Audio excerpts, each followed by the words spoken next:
Welcome back to Informed Sources. Beale Street is the home of the blues, but the city's entertainment district is feeling the blues after the closure of a key venue. Last week we told you about the closure of Jerry Lee Lewis's Honky Tonk Cafe. It was sold, but we're told it will reopen under a new name. We also learned this week that the owners of the Club 152 building are also looking to sell. Memphis Tourism President and CEO Kevin Kane says it's a sign of the times and not just about Beale Street. Yes, I think Beale Street numbers are probably down north of 20%, as are many food and beverage outlets around Memphis and Shelby County. Beale Street remains a major tourist attraction for Memphis, luring more than 5.2 million visitors in 2023. You know, Chris, Beale Street is not only a Memphis landmark, it's a national landmark. Is it in trouble, do you think? I think we have reason for trepidation. So I don't think it's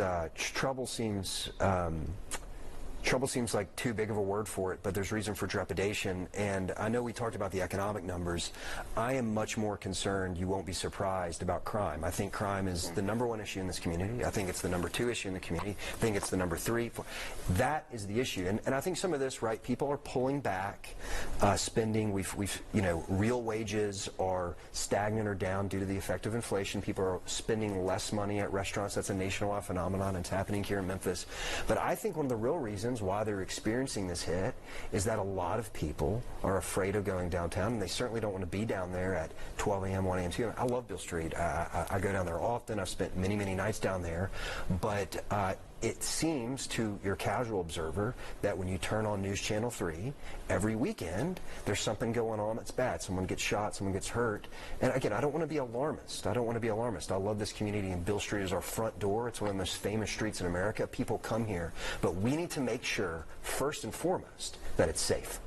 Lexi, when you look at it, do you think it's an economic problem? It's a crime problem? Is it a combination of the two? I think it's all of the above. Plus, I think that we're in a different era. We have AI coming in. We have just all kind of higher technology that we need to come up to. Crime is certainly a big issue. How important is it for the city to right this ship and get these businesses back up and running? I think it's going to happen, because if you look at the culture that's built into it, and its history is rich. People still feel that way. People, like you said, people still come here. First place they want to go is Beale Street. There's still investors. Still, I understand they're trying to get the riverboats back up and working. They haven't done that in about a year, but they're trying to. They've got about $9 million invested in that. Investors are still interested in bringing it back. I think they're just trying to figure out how we can bring it up and be in tune with everything that's going on. With all of the advancements we need to make, we have to find different ways of taking care of Tonley Park, making sure we don't get these expenses, Chris, if the city loses Beale Street, where does that leave Memphis? I don't think we will. I agree with that. I think this administration is cognizant of the challenges. I think they're focused on it. There's been a lot of discussion about downtown security plans, about focusing on Beale. You mentioned some new technologies that they're rolling out to less intrusive ways of determining whether someone's carrying a firearm is in Beale Street. That's all good stuff.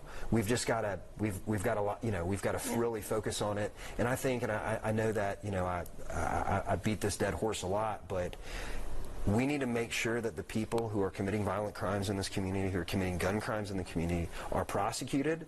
They're not let on bail.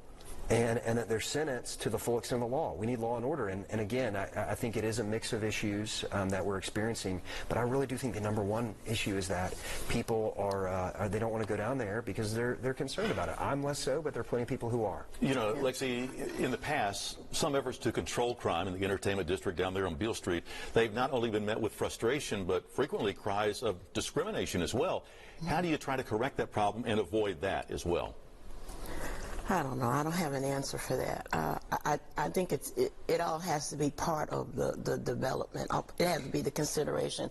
Where the contracts, who's getting the money, what flavors you're going to put in when you start building, and I think that matters. But I want to just get a little away from that, because we didn't have the 3 days of festival, music fest. Right. I think there are a lot of issues involved in that. With that industry changing, Yes. it costs a lot more money. We have been losing money, and then their whole production is different.